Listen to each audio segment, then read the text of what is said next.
تتخذ الكافرين أولياء من دون المؤمنين أتريدون أن تجعلوا لله عليكم سلطانا مبينا يا أيها الذين آمنوا نفر سورة النساء لك جاسا سورة دوبيت بمرالا سورة من جاء ما فلم يا أيها الذين آمنوا لله سورة الحجرات سورة جنبت ما دمنا فالله باب يا أيها الذين آمنوا ولكن ما كان موضوع سورة نتوضع سورة الأخلاق كتبون من سورة بس قال يا أيها الذين آمنوا في فاهم تقول دولي بفوق تبالا كان غير كومبورتي كبيروني ألا يا أيها الذين آمنوا أو مؤمنون قول من يرى والمؤمنون لمن يرى لا تتخذوا الكافرين أولياء أكن كافر من الكوكوتي سلامتي تكافرين بي بلغوا يكون بيناجي سيغنوا بيناجي ماتيريا إكي كندو فايا فنا كندو بيقولوا سلامتي كافرين ألا كنا شكرا kafiri feteri ya fendo do ni ema seka yele maka do yeka dinen abi yele ma abete ni ema seka le yele abi yele aw kana kafiri ke aw tiri min duni mu'minin ka mu'min utri aw mu'min no ay no men akanu an ka utri law ko fa kafiru de ka utri ka kafiru ka ka bitwanai anuru de bedo anuru de bebo anuru de je ko bela ere ka fo ka bela ka dine ha ani ni baka kristiyana ebe ka islamiyana ni baka yabdiyan ko au kabbe ajuma damne rajiyana ya kai nyeso aw nizal hiwaru bayna al adiyana kuma damen la jallo ko inter le religieux ngata meraya a ataranya kelen zew hali be mamu nyala aluti gila ma pesi ko islamiyana de choti la jallo inter religieux mamu yi dine mawi kulu kasi tabali kere ka luka be ko kerena jifu ni chrétien islamé kambe bi se kanyana mayenyo en fait damne rajien dugu bawla ayera gatra modo ku ya damne kamun damne jena kon chrétien islamé ni jifu ko ka hakilina ko kele ni farato no ka gagele absega ke impossible dance aha e ko do ta ala yo fi o ya ala ka bengele ma absega ne jogoti e be siri kinyeshi korono o ti be siri kinyeshi kile no ka kele wa amri rabbu jelade abuna ke waraba ka mishi veterier waraba yaro anga demsen kitabu do be waraba ni mishi saba continue veteriala waraba ma fara misu ka kelen ka abe do jamfa ale rabbu dun abe do jamfa fa to tura kelen ni mishi kelen akoma ke kramo yo sebe kitabu kono ya ire usiru me wala sauka do kafuru fana ba kan nge mi nge chugo de la kafara anka ben ka barake o tebe kafara anka o bansoro tuudi ka neutraliser ka amiyanti ka botiena ka afrique musulmane ka bayani ni ma fen jogo ara wudu se me fen ma ke boya hali sa lu bagata e may wati mona tirugi ko me fe ka fra européen ka fri jamana cedo be aye turugi jabi to la jarane la ya jarane amma je turugi rebi amma je islame dugu doyi nota jarane ko ni akuni turugi se kan yonta turki ka tradition islamiyya ulu ka tradition chrétien ku se ka franyo ko turki ka samali ase ka franyo européen est-ce que vous m'avez dit mais islamé do toro abon mané toro parce que ne ayi chien di do turki ku 100% musulman di yani Mustafa Kemal dini kam Mustafa Kemal Atatürk yana ali kam wata turki refene yin imamu ka ma chilen islamiyya karakasi bala me konona islamiyya ni ya islamiyya ka khilafa ya bina 1924 turki dole wani kafirun nun dudu ka Ingleterre reto nyamaya ka jemi shu ka take masakai ale de kwali selika ke turki kana kaka na gara bukana Atatürk ka seli wele turki kana ka seli ke turki kana ka qur'ane kana turki kana ale de ni hali almami ni be kene mala ni tem misiri kono almami ya sawra kana yelade jamana kono den tobe fini min do yiko do ema turki islamiyya ira tsaro iba kalife to islamiyya dugo ko ni do parce que oga to ko ni kelema ko mi 98% ou 19% abe islamiyya chrétien pour ni dama doni do ni ba nota islam an se ko bo silamaya du ko ban do khilafaya rabbi nay abinay mais turki ka silamaya ka tuko la jebe ta do ibu bla mina jume kono masu jume wudu islamaya ke turki silamaya mais ka silamaya dalu ta kitabu kono ta ka kiti foi man na se turki mani ata turki alale nan o koro ibe ma chama itela ni kafiru de baka barake nyonka ko yando yi me kafiru mina de bu kono kafiru moteur karakasi koni karakasi africain mo moteur koni ko made in France o yo de o clame France bayra ka fo awre boto kunu kalama dikele ko sobe ni nyogona do ni be kafiru ka jamfani ayam jamtula abaga wolo sama mo nofe ati mamu ka politiki do ata na ba do ata reka mala nga sisa karamo no na jebe beddo ka bola tugumina ni mamu ti dine kele uti tasra kele koni de solidarité ni de démocratie koni de islamia moderniser tolay l'islam moderne koni do yi ekram islamia moderniser e na moderniser ya ka adabo dro ka islamet to srifu kele ya kafiri nyamgo fi parce que abuna fodo ma kun ne radiko di musulman radiko aw yodi no ga shi tawfi on mun na nasanu beykele hal chrétien ka seli chrétien bo invité au beta ulu fene ka dine ko bardo fene ka chrétien invité au musi e mami wori ka kene ka bo bonya hal no do ma ya kuma yera qur'ane kono e dabe so mai ibi ba huna de se ga mo ko ni wele ka do ya chrétien wole ka musiki kambal ma chrétien nan on me chrétien Allah taala kono ko qur'an kono ko ma fen so ko isa la de ki kafiri o be boy da ko chrétien ba ko ki ya wole de ka ni ne na tay bon ma wole ki na moy meni se wa bela ikatu ikaslamia sraka ibe freka kuma mo ite freka wole kama karamo be kara kuma kemeni mo ban fo ba yi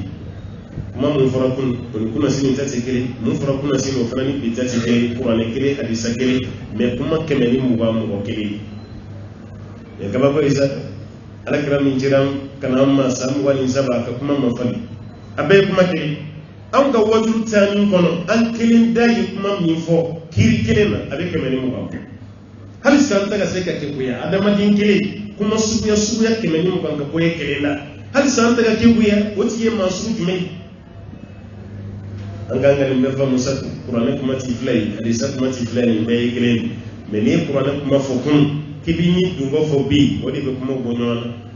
nata wajuro gala klap be ka kunu kuma kunyo qur'an kuma hadisa kuma ngabi o qur'an na monto ko bla ka hadisa monto ko bla ne yere ya fam tugum e joni e grade yema ni mande joni tiana iye bonya soroni ala tani kirata di o bonya soroni ko bla kere ere ya fam toni kibna nui ala tani foranye kunu noni bitati gere ame jumeta sisa ala tani be bla ita bita o te wala sabu wala kama male on ne ba fo yanga ka kunu sungo wati te sisa ma te kunu ki to kala male ya ay kunu o koro ni ay kala ngere ni ye karamo ye ka faraw ma jamana ni kon la dole shi taw ka kala male ya nana maso kala yɛrɛ kɔni ma fɛn fɛn mana fa ko k'an ka taga a bɛ girinti kala yɛrɛ valeur min ye o ta hali sa san 20 de bɛ misiri la seli la tayamam bɛ kɛ cogo min na i t'o san 20 i bɛ silamɛya la seliji bɛ tɛ cogo min na i t'a san 20 i bɛ misiri kɔnɔ i bɛ ɲininka kabila ye mun ye e ko a ma kalan bada ye mun ye e ko a ma kalan san 20 kɔnɔ i bɔra village la ka n'i débrouiller an ka suguba la yan i ye dɛrɛmɛ kɛ dɛrɛmɛ 2 ye ka tabaliniw sigi ka kɛsiniw sigi ka bitigi datu sisan a bɛ ni Dubai ni Chine de cɛ nga yi do fara ka wari ka me bura ni suran flam yi village la hal sa suran flam yi kunna foi ma fara ka ma bari e do do na ka fa islamiyya ma'alimu uluma di kiki janto lo ti fe ni mai ala ko au kana kafiru mene ko kawtiri min dunil mu'minun tanan aturiduna an taj'alu lillahi alaykum sultanan mubina yalaw be fe ka dablu de jo au ka wala yoro aw bɛ fɛ ka dalu dɔ de di ala ma aw kan wa ala y'aw bila ka baara min kɛ a ka baw ma ala ko aw kana tugu kafiru kɔ aw tugura o kɔ aw bɛ fɛ ka dalu de di ala ma ala ka tila k'o dalu jɔ aw kan aw ye silamɛ ye mun y'aw ye kafiri kɔfɛ caman mun y'aw ye kafiri nɔfɛ boli la n ye kuranɛ kɔni kala ma kuma mɛn halisa i ma kuranɛ kala ala ma kuma shi tui ma farratna fil kitabi min shay ala ko ma fui tui faka be fo kitabu kono be qur'ana kono ya abe forasa ala ya don ko bi de she kan fo no tan jigina mun ka watila rutini do islamani kafiri teriya ai o tante umar bulu hal islamai be fe teriya tante umar bulu kuma te islamani kafiri ato je ila fi mais ala ka klaka fo ruka wati islamani kafiri kana ka teri parce que qur'an wara tina jigi ala ba do on de bina keni on de bina buli bulu no fe ni ere mabunya nyinu fei kasi yoro nyinu fei eti jeti jinya kono odi islamo ire ke kafiru no fetama bayibi anye bunya nyini kafiru fei ka ala ka bunya ci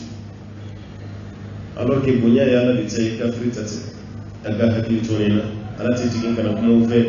ala te kira wore ci nabi ma wore fina tina wa malaka tina kuma na yija ni qur'an ni do na mi ja ni qur'an ni do yani jinya wuri ci ati yelema qur'an wore fina tina. نعم. إن المنافقين في الدرك الأسفل من النار ولن تجد لهم نصيرا. إن المنافقين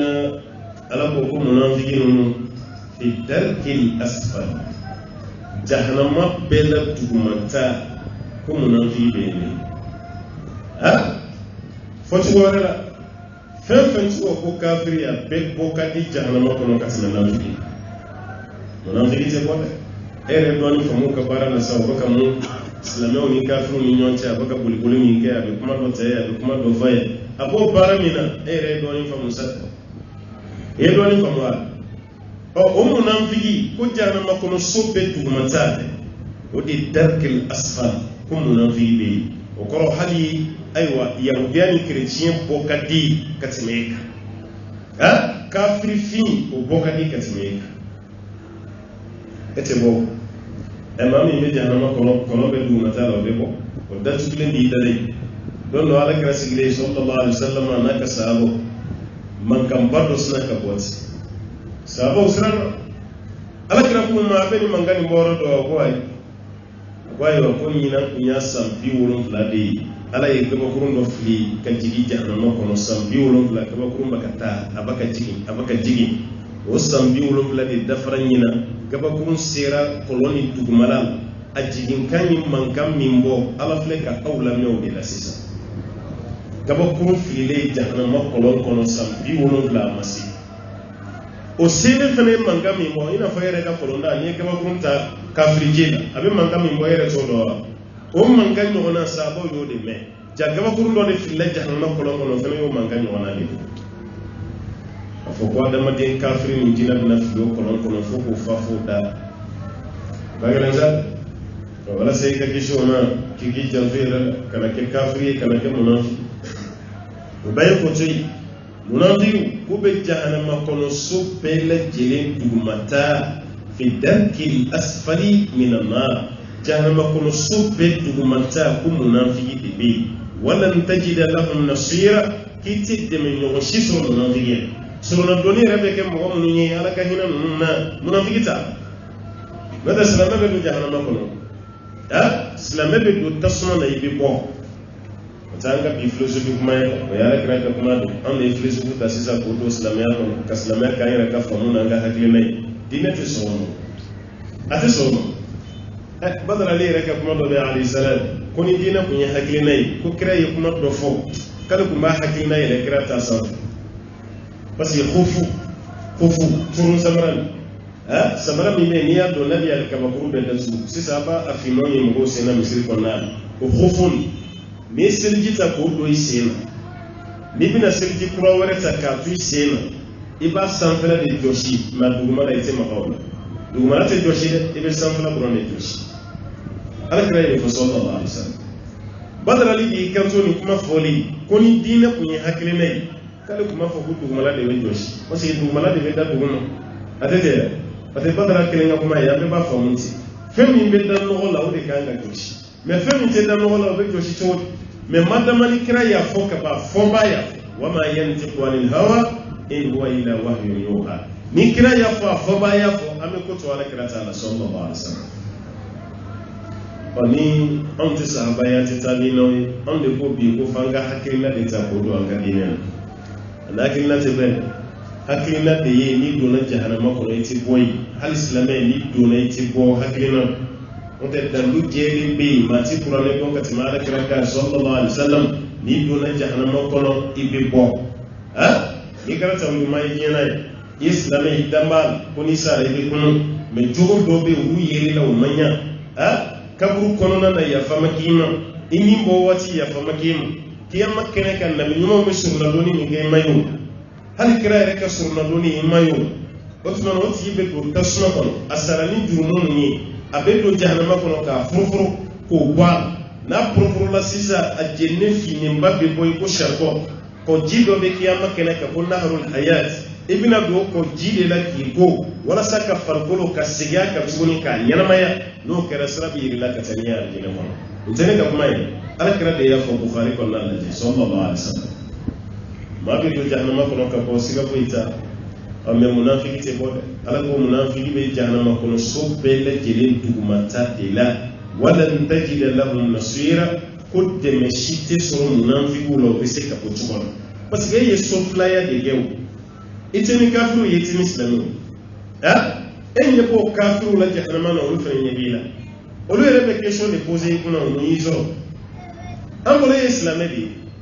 anga muyese ena oroti ya arebe jwa sona na orodo kadaka ni para do de gama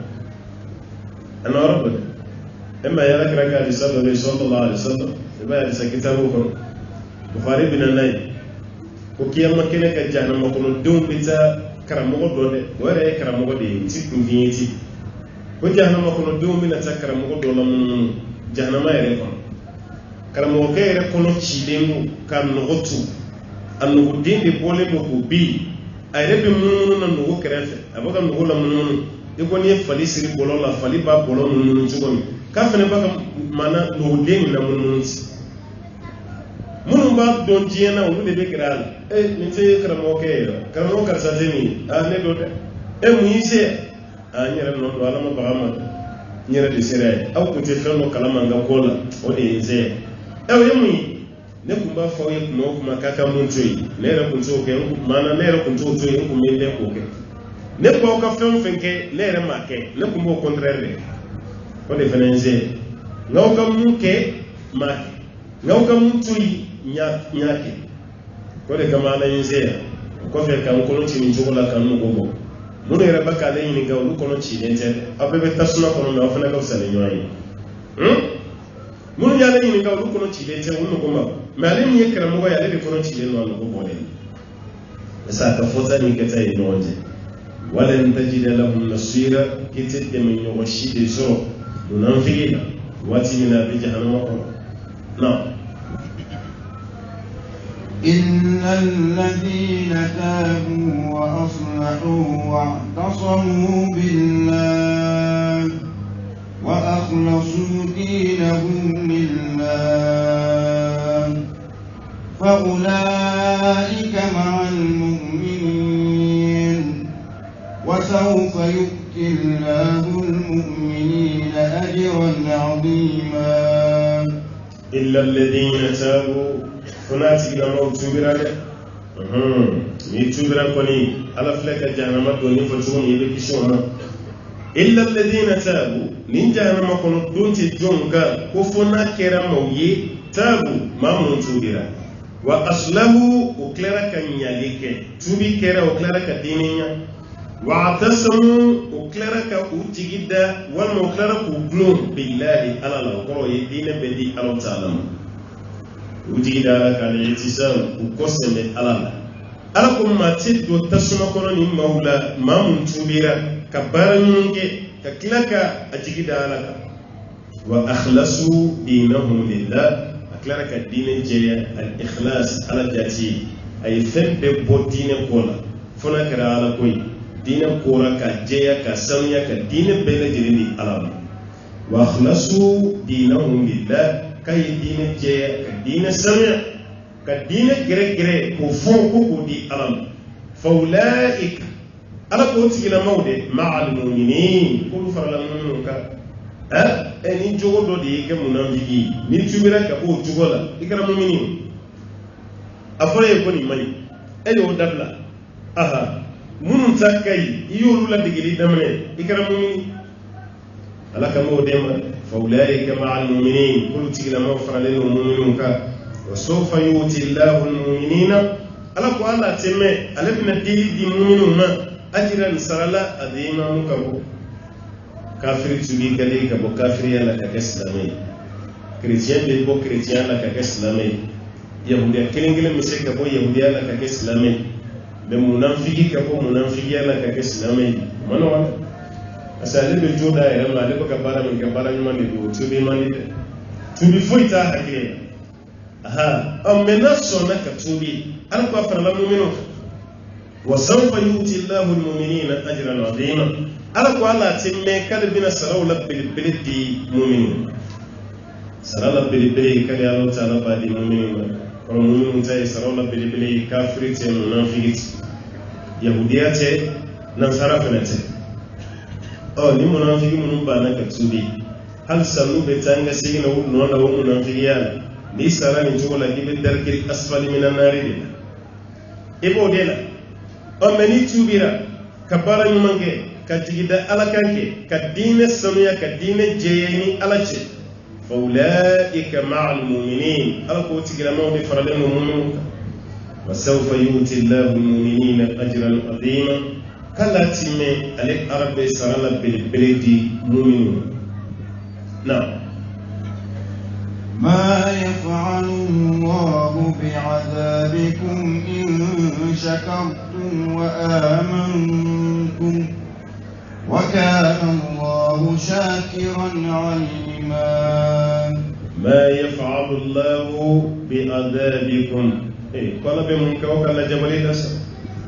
ala ka wudu tasno kono ka wujini abi mun yalai kuma ya qur'ani bi ala ka awla jaba a here kilin jume bi salam ala ka awjini an nafakilin jume bi salam in shakartum law kara la wala man do bay bayra aw ka jinira man dale ngaw gal la jaba mani alai in shakartum ni aw ala don ka ala wala man do wa amantum ka klaka liman ya alala eno kere ala bojiri mun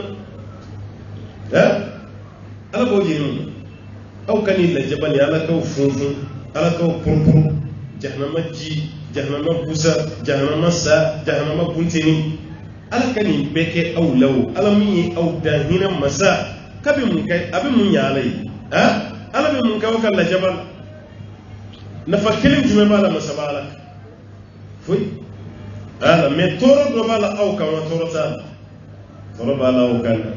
ala yi aw dawo madani ala kana nawi kiyana aw na li aw kan ga fen kilimi ko ya la batu wa ma khalaqtu al-jinna wal insa illa liya'budun aw madda fuy kama ni arabatu o batu mi nawdara o fene kama o kad desaw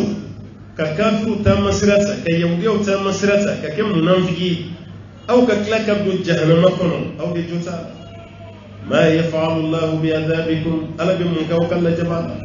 إن شكرتم لو كرالا ولمن دون باي وكرودك ألا بس وآمنتم ككلك لمن ألا يبلغ فمنا وكان يشون وكان الله شاكرا ألا كرا ولمن دون مسي عليما ألا كرا دون مسي ألا يولي من دون مسي ني أو كرالا بتو لباي كلا بوكا بتو دوغي أو ولمن alima ala kara doni masabawi law kara law taala wali man do may ka klaka ala batu no kara ko be here la bele so me no ma so no sawere di so na ka were tachi ka bala ka sanzara kun ka bala ka yamara kun ka bala ka mara kun dun ko be ke femi o doni e ka here to la e ka here te sunya ka kola ala ka hakrin man da ame bitani so soro ala sonna ka anklo de gardiye ka ni nala yesi da wala irana nyabla ro misana tay sabala ka nya ko bay na la fela ko sigida irana ala ka hera kany la ka sabati kan sudro wati to fitini mi be ambe mo dai yele na jabi kam wabillahi tawfiq alhamdulillahi rabbil alamin amal makelo ka ni bari siram ale tun bɛ zakatul fitiri bɔ parce que a bɛ kɔfɛ ale kɔni nana ye a bloquera parce que sira bɛɛ datugura a ma se ka segin mais sɔrɔ min b'ale ye k'a to Mali la yan o se k'ale permettre ka denbaya bɛɛ tɔgɔ la zakatul fitiri bɔ mais ale ka baarakɛda min b'a kɔfɛ yen ale bɛ mɔgɔ sɔrɔ mun bɛ se ka zakatul fitiri bɔ ale n'a ka denbaya bɛɛ tɔgɔ la yala ale bɛ se ka ci bila ka taga a bɔra dugu min na komi a ka baara b'a kɔ ye olu k'ale ka zakatul fitiri bɔ wa o bɛ se ka kɛ komi an ye ɲininkali min kɛ yala minnu b'a kɔ ye u bɛ se ka wari bila ka na ko wari ci sisan ma ko fana ka gɛlɛn n'o bɛɛ gɛlɛyara ale bɛ se ka ci f'u ye k'a fɔ ko k'a ka zakatul fitiri bɔ yen k'a muso t'a bɔ k'a denw t'a bɔ mɔgɔ fɛn fɛn b'a ka mara la o ko bɛɛ ka zakatul fitiri bɔ a bɛ se k'o kɛ basi fosi t'a la ala mais a yɛrɛ sigilen tun bɛ yɔrɔ min na bi n'a kun y'a suma ye k'a di ye o de kun ka fisa komi dɔwɔrɔ dɔ y'a bali kɛnɛma i n'a fɔ européenw sisan o bɛ confinement o tuma na ka zakatul fitiri bɔli a bɛ gɛlɛya tuma dɔw la olu bɛ taa di misiri la u b'a warilama de bila kɛsu kɔnɔna na Amérique bɛ ten Europe bɛ ten mais ni misiriw datugulen don kɛcogo damadɔ de b'olu bolo o ma o ka di alimamiw ma komi alimamiw bɛ fantanw don alimami ka tila fantanw cɛ n'o ma se ka kɛ olu k'u to Europe ka wari min ci ka na Afrique yan komi n'i bɛ Amérique wari bɛ se ka na o système b'u bolo n'i bɛ Europe wari bɛ se ka na o système b'u bolo parce que Western Union bɛ application u bɛ se ka don a la i b'i ka wari ci mɔgɔw bɛ se k'a ta ye n'o sugu tun bɛ se ka kɛ an tun b'a fɔ a k'o de kɛ mais n'o se ka kɛ ale ka baara bɛ yɔrɔ min a bɛ se ka yamaruya d'u ma k'u ka zakatul fitiri bɔ basi fosi t'a la yen ala k'an bɛ sɔrɔ ma n'i bɛ seli la fɛnɛ alimami kɔfɛ i bɛ dɔw ye telefɔni b'u bolo u b'a ka kuranɛ laja dɔw ta ye iPad ye dɔw ta yɛrɛ ye tablette ye dɔw yɛrɛ ta ye kuranɛ yɛrɛ ye u b'a ka bɛɛ minɛ alimami kɔfɛ o tuma na alimami bɛ seli la olu bɛ seli la alimami kɔfɛ u b'a ka nin lajɛ yala k'a koɲa bɛ cogo di dɔɔninkɛla fanba walima an k'a fɔ a bɛɛ bɛ mun kan o de ye ka baara ti bɛɛ a man kan tɛ ka kɛ parce que a bɛ mɔgɔ sogo la ni ko wɛrɛ ye mun tɛ seli i na kun ye seli de seli kun tɛ taa ni concentration bɛ kɛ ni hakili ye bon e bɛ seli la alimami kɔfɛ e hakili bɛ i ka kuranɛ la kuma tɛ n'a kɛra telefɔni ye walima iPad ye tuma dɔw la yɛrɛ dɔw bɛ se ka fɛn wɛrɛ ye écran sanfɛ mun tɛ ni kuranɛ yɛrɛ ayaw e bɛ se k'o sɔgɔ sanfɛ pour que k'o latɛmɛ k'o bɔ yen o y'a sɔrɔ o ye e hakili bɔ seli kɔ o ye hakili bɔ alimami yɛrɛ kɔ o waati fana bɛna yɔrɔnin dɔ ta i hakili la o fana ye cɛman ye mɔgɔ kelen min bɛ se ka kuranɛ minɛ alimami kɔfɛ o ye mɔgɔ min bɛ fɛ ka alimami bilasira mais ale yɛrɛ ma kuranɛ gosi ale bɛ ka seli alimami kɔfɛ a ka d'ale ye ka alimami ni alimami filila a b'a bilasira mais ale ma kuranɛ gosi o tuma na n'o tigi ye kuranɛ minɛ alimami kɔfɛ walasa ni alimami filila a bɛ se ka alimami bilasira cogo min basi t'o tigi ta mais misiri kɔnɔna la kuranɛ bɛ bɛɛ bolo telefɔni minɛli bɛ bɛɛ bolo iPad bɛ bɛɛ bolo tuma dɔ la a bɛna aw bɔ seli kɔnɔ a bɛna seli ni bila aw kunna ka kɛ fɛn wɛrɛ ye aw yɛrɛ ma dabɔ mun kama a bɛna o de sɔrɔ ka da k'a bɛna jouer aw ka baraji kan an bɛ mun fɔ kuma laban na baara nin man ɲi mɔgɔw k'a ye k'a to yen ala k'an bɛ sɔrɔ a ma an balimakɛ ko k'a y'a jateminɛ dɔ fana na olu bɛ seli alimami kɔrɔfɛ kɔlɔsi b'u bolo bɛ wuriden na alimami bɛ seli la ale yɛrɛ ni kɔlɔsi fana jɔlen na o bɛ wuriden na komi an bɛ Mali de la sugu dɔ bɛ e bɛ se ka o k'i ma deli k'a ye mais a tɛ kɛ kɔni o t'an fɛ yan maa bɛ se ka to seli la alimami kɔfɛ i ka seli gulonni bɛ alimami ta la e fana ka k'i dama zikuru wɛrɛ la tuguni i dusukun na mun ni alimami ta tɛ kelen ye o bɛ ɲɛ cogo di ala ko kama dusukun fila di mɔgɔ kelen ma dusukun fila tɛ yen nɔ dusukun kelen de bɛ la ka ɲɛsin alimami a fɔra de n'aw bɛ alimami kɔfɛ n'a ye mun kɛ aw k'o kɛ a y'a law kɔrɔ kɛ a y'a law kɔrɔ kɛ a y'a kiminiguru minɛ a fana k'o kɛ a ye sujuru kɛ a k'o kɛ o de fɔra mais aw bɛ alimami kɔfɛ aw fana b'aw dama zikuru la o fana ye dantɛmɛ ye o tigilamaa tɛ seli la dɛ an b'a fɔ a tigi ye k'a tɛ seli la ka d'a kan i bɛ seli la i bɛ alimami de kɔfɛ i bɛ alimami de ladege mais e bɛ seli la i b'i dama hakilina ko wɛrɛ kan k'o kɛ mun tɛ alimami kɔfɛ seli ye a tigi tɛ seli la kana yɛrɛ nɛgɛ o ye baara ye baara min bɛ yen n'a cɛman ye kosɛbɛ walima a cɛman yɛrɛ ala k'an bɛ sɔn a ma an balimakɛ dɔ fana y'a yira ko ka furakɛli kɛ ni siramugu ye n'o kiri bɛ cogo di siramugu ye haramu de ani taba bɛɛ ye kelen ye fɛn fɛn ye haramu ye ala kira ko sallallahu alaihi wasallam kalama ale manton ka fura k'a ye o ye gulɔ ye o ye taba kalite kɛ o bɛɛ y'o ye o ye farisogo ye o ye lɛ ye o ye wulu ye o ye waraba ye o ye surugu ye o ye sa ye fɛn o fɛn bɛ yen n'a haramuyalen o fɛn masina golo a kolo a sogo a si man kan tɛ ka kɛ silamɛ ka fura ye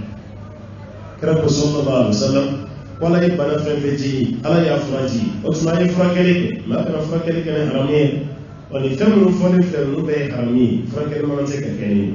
o tuma i b'a fɔ a ye k'a fɔ ko ka furakɛli kɛ ni salamugu ye o ye haramu ye a tɛ bɛn silamɛya kɔnɔ ɲininkali wɛrɛ min bɛ da o kan yala n'i ye jaga di i muso ba ma i muso ba e ye jaga di o ma o fana ye dɔ ta jaga nin na k'o sigi e muso ma e muso b'o minɛli min kɛ k'a ye baasi kɛ o a ma baasi kɛ dɛ a diri min kɛra muso ma o tɛ jagari tuguni o ye kado de ye o ye hadiya de a ba ye kado de k'a ye a ti ba ba ka kado la ka jaga di muso ba ma baasi t'a la mɛ tiɲɛ yɛrɛ la jaga bɔcogo dɔ b'an fɛ yan erreur b'a la parce que dɔw ka jaga bɛ di famille dɔrɔn bɛ yen a balimamuso hali ni se bɛ balimamuso ninnu cɛ ye sa a bɛ jaga di balimamuso a balimakɛw hali n'o sɔrɔ balimakɛ bɛɛ fana b'a ka yɔrɔ la a bɛɛ n'a ka du a bɛɛ n'a ka mobili a bɛɛ bɛ bitigi la a bɛ jaga bɔ o tɛ jaga ye jaga bɛ di dɛsɛbaatɔ de jaga yɛrɛ kan ka di maa minnu ma maa seegin ala y'a bɛɛ fɔ kuranɛ na setigi t'a la e muso ba ni fɛn b'a bolo a tɛ bɛn i ka jaga d'a ma mɛ ni fɛn t'i muso ba bolo ni dɛsɛbaatɔ i bɛ jaga d'a ma n'i ye jaga d'o ma sa o kɛra ale ta ye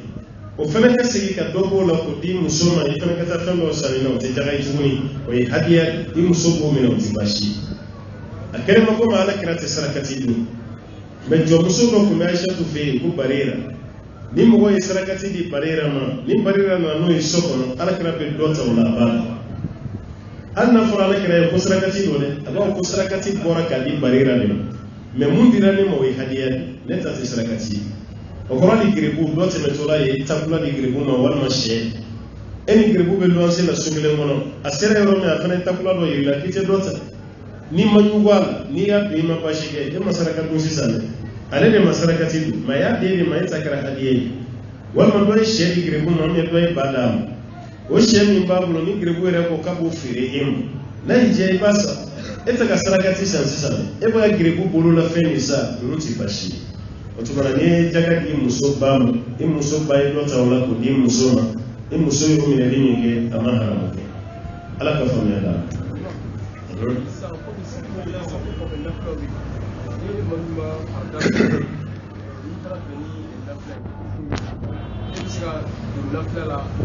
N'a to don ni farida ŋaniya ye wala e taara sɔrɔ o ye safo siri o bɛ nafila siri e ma safo sɔrɔ o tɛ yan kana don mun ye nafila ŋaniya la e ma safo min siri o de ye wajibi ye nafila tɛ wajibi ye i bɛ don jama fɛ ni safo de ye ŋaniya ye o safo yɔrɔ an ka misiri nafila siri caman na o bɛ fila de siri kɛ saramu la e donna ni safo ŋaniya ye alimami fila siri a ye saramu bila parce que olu bɛ nafila la e ta ye safo ye n'o de ye saramu bila dɔrɔn i bɛ wuli i t'u suyi tuguni i bɛ wuli i fana bɛna n'a tɔ fila laban ye o bɛ kɛ ka safo bannen n'i tilara ni bɛnna min ye nafilara ka hakɛ min na sa donc i b'o seri n'o tɛ i bɛ don ni safo ŋaniya ye non.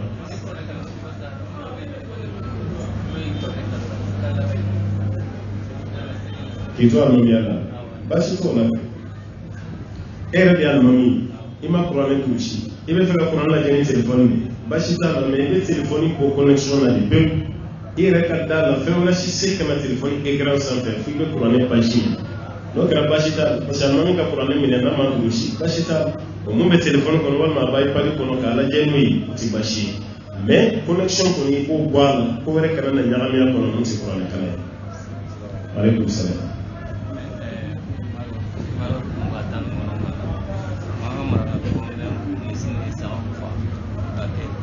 O don b'a don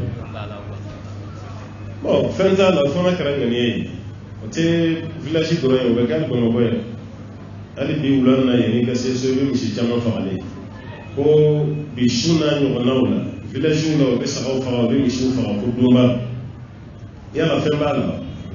a fɛn ma yɔrɔ ye mun ye n'i dara la ko Laylatul Qadri tɛ don si la ni 27 de tɛ o de ye fili ye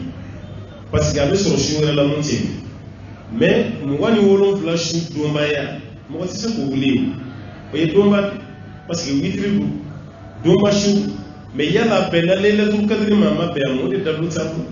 a fɔra an ka ɲini yɔrɔ min na an b'a ɲini o de la mais o tɛ 27 su bɔ donbaya n'o ye misi faga ka sogo d'i ma baasi t'a la i bɛ ka sogo don haramu tɛ n'o ye tabula d'i ma village yɛrɛ la tabula bɛ dilan marakaw fɛ o bɛ fɛn dɔ dilan ko tugule tugule bɛ dilan marakaw fɛ yen o tuma mun bɛ dilan o ye bɛnɲɛkun dɔ ye o bɛ dilan o b'a di mɔgɔw ma o b'a di mɔgɔw ma nin suw la ni asura su ninnu o b'a di mɔgɔw ma yen olu fɛn fɛn bɛ di i bɛ se k'a bɛɛ don baasi t'a si la mais problème bɛ yɔrɔ min na bi su min na o de kɛrɛnkɛrɛnnen de laylatul qadri su ye o de ye hɛrɛ ye a bɛ se ka k'a tɛmɛna a bɛ se ka k'a bɛ sira la. Aleykum salaam. Tɛrɛmɛli i nana k'i bɛ dɔ ka fɛn san a bɛ k'a tɛrɛmɛ yan a tɛ haramu ye dɛ a kana nkalon de tigɛ feerekɛla de kana fɔ ko walahi nin t'a sɔrɔ walahi ne yɛrɛ ma sɔrɔ nin walahi i bɛ sugu bɛɛ yala a tɛ sɔrɔ ne ka prix dugu ma olu de ye fili ye n'o tɛ n'a ye tɛrɛmɛli kɛ n'aw bɛnna yɔrɔ min baasi t'a la e fili taga bolo ye tɛ haramu ye.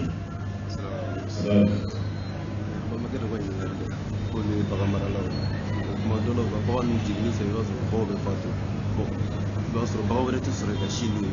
donc wulu fari de bɛ sin di bagan ko yala bagan ma sina sogo dun ka feere k'i yɛrɛ nafa n'a ye ko tɛ a sogo bɛ se ka dun mais condition de b'a la olu ye bagan marala ye mais bagan dɔ bɛ yan jigintɔla den na bagan ba yɛrɛ bɛ sa donc n'a sara bagan fitinin min bɛ yen o bɛ fali bagan denni min bila fali muso dɔ la o ka sin k'u bɛ fali sin walima a bɛ wulu sin yala o bagan masina sogo bɛ se ka dun wa a sogo bɛ dun mais condition de b'a la parce que o bagan sugu bɛ wele ko jalala alakira ko sallallahu alaihi wasallam bagan min bɛ banakɔtaa walima fɛn nɔgɔlen n'aw bɛ fɛ k'o sogo dun a b'a ka balo falen tile 3 ɲɔgɔn na a ka balo fɛn wɛrɛ la fɛn min tɛ haramu ye ka tile 3 ɲɔgɔn na kɛ fosi tɛ d'a ma ni halala tɛ o kɔfɛ sisan a bɛ se k'a faga a b'a sogo o tuma nin bagan min kɛra nin cogo la o tuma a bɛ se ka a bagan bɔ nin fali sin na walima a b'a bɔ wulu sin na ka bila nɔnɔ wɛrɛ la n'aw ka laɲini o ye kelen ye o b'a ye n'o sɔrɔ aw kun t'a kiri dɔn n'aw t'a kiri dɔn n'aw ye kiri dɔn hali sisan n'a bɛ ka falimuso de sin a b'a bɔ a la n'a bɛ ka wulumuso de sin a b'a bɔ sin a b'a bila fɛn dɔ sin kan fɛn min sogo bɛ dun a b'a bila o de walima a ta nɔnɔ san k'a d'a ma mais n'aw t'a dɔn fa ye nin sin de min a tɔ tora sisan ayiwa ale yɛrɛ ka dabɔ sin na mais a ma dabɔ a bɛ jagoya ka bɔ a la ka bila bu la walima a bɛ nɔnɔ kɛ biberon kɔnɔ a b'a d'a ma n'o tɛ fɛn fɛn sogo haramuyalen a tɛ bɛn a ko nɔnɔ ma mais nɔnɔ fana bɛɛ minnen kɔfɛ ale kɔrɔbayara est ce que sogo bɛ haramuya a tɛ haramuya dɔnnikɛlaw fara ɲɔgɔn kɔ dɔnnikɛla dɔw ko ma dama ni sogo ni kɔrɔbayara falimuso de sin na walima wulu o ye bagan ni haramuyalen parce que a mago tɛ nɔnɔ na tuguni sogo yɛrɛ kɔrɔbayara ni nin sin de ye o b'a yira k'a fɔ o haramu de ɲagaminen b'a jeli la o y'a haramuyalen dɔw y'a yira k'a fɔ a tɛ haramuya n'o ye ma dama y'a bɔ balo nin na ka bila balo wɛrɛ la mun kɔni tɛmɛna o tɛmɛna mais ni aw yɛrɛ sera k'a ye balo wɛrɛ ɲagami tuguni nɔnɔ haramuyalen ni minnen kɔfɛ a ye waati jan kɛ o balo halalama kan ko baasi si t'o la o sogo bɛ se ka dun a bɛ se ka feere o bɛɛ ye halala ye baasi t'a la mais mun kɔni cɛ ka ɲi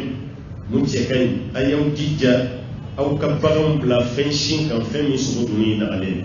hali kunun ye video dɔ ci ma t'a dɔn a kɛra Nepal wa mais Indonésie de peut-être aw yɛrɛ fɛnɛ bɛna ye misidennin de b'a ka mɔgɔ adamaden sin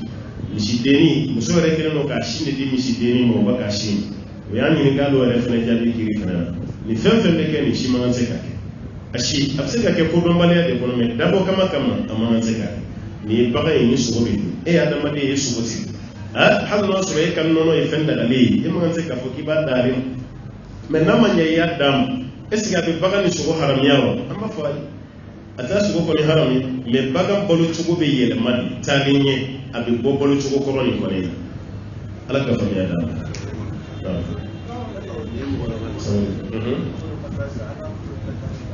Mamɛ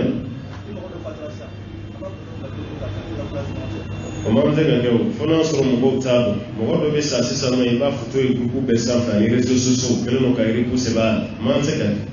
o ye degun de ye banbatɔ k'an ka sutura bi kuma tɛ o salen a b'a foto dilan nin cogo la nafa t'a la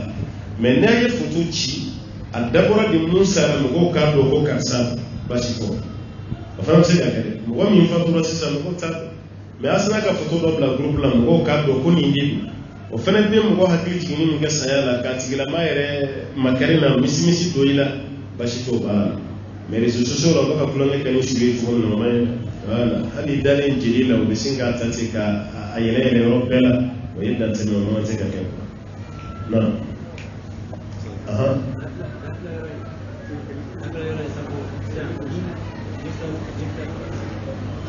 nafila yɔrɔ ni jumɛn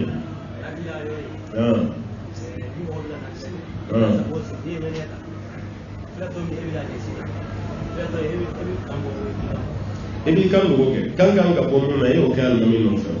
jɔ fila fɔlɔ kan bɛ b'o de la alimami y'o seri kama e bɛna ni fila laban min i b'i kan dogo o la de kan tɛ b'o la i b'i kan kɛ dugu ma n'o ye non.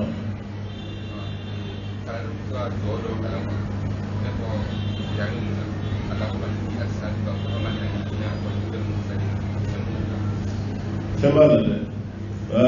فقال اللهم إني أسألك فهم النبيين وعلم المرسلين أتسوق سورة لأن ما كفهمون نوالكو ديما تيجون كدوني نوالكو ديما يسوق سورة ما بيفهم سورة يقول يدوك ما يتفهم سورة كانوا دوك دوم نبي قال كرا يقولوا فاني كما نقول دو هل نبي امتحان يقول دوك كم اللهم لا سهل إلا ما جعلته سهلا وأنت تجعل الحزن إذا شئت سهلا بك هذا اللهم يا مقلب القلوب ثبت قلبي على طاعتك ومن ثبت قلبي على دينك يسكنك لا إله إلا أنت سبحانك إني كنت من الظالمين كما ما بيمسكهم لأن مفلن يبقوا كريلين اللهم إني أسألك فهم الأنبياء وعلم المرسلين كما أنتنا كتشيلين تقولي أنتنا كنا بما تقولي لفتوك أولا هل يبدو لك كما يقول لك كبوك اللهم انزل علينا مائدة من السماء تكون لنا عيدا لأولنا وآخرنا دوني من أجل ما يجيين كما سامتنا est-ce que parce que ni fora contexte do de kono isaka mo de ala dili ni dumi mina kati o dumi mina fana tiya mais on ga fo sisa ko ala dumi mina jige kada mo be jigi zonsi go do be no mun be kala mun ni sikere ya ko di do kala e kana ti yere ko na wa alaikum salam sarakani hadiya differenci sarakati ko dimo ko krenkrenen hadiya be di bem jaka be hadiya be sarakati be do fana be ko maaduba do fana be jaka o yi wajibi de setigi ka sebe mun yi be jaka bo nima bo be la jaba o de jaray ni ya bo be baraji so nima bo be la jaba sarakati boli ti wajibi mais ni manye ba bo fana destination do de bala ti di bem de séparation mun be be sarakati do dema ay mo mi te séparation amante ka do hadiya o yakado di bebe hadiya kere rek me hadiya seti ba dun karamo ba dun fanzan ba dun almami ba dun o hadiya ma duba o invitation invitation kam go wele ka so kono fusri bi fe dengli bi fe wal ma foyti kam go wele dumini na tindoro o de ma duba invitation sarakati o be di yoro krenkrenen hadiya bebe se ko o de ya difference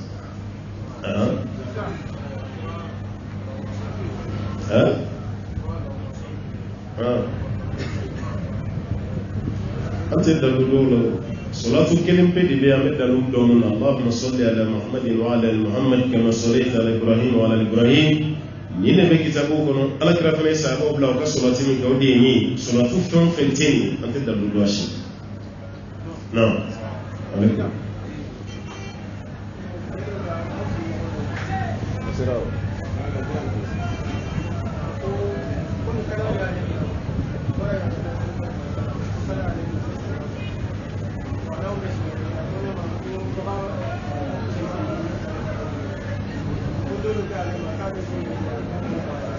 Tahu mulu.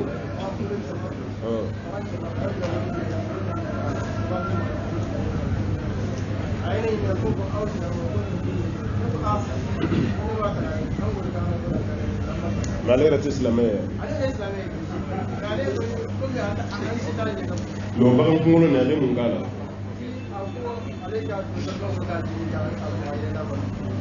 Bagang suku jume. Baga basa ay ba marakane fo tey basa kungolo ni kala bila ko basa kungolo fla ni yo do tasmana ko ke ka o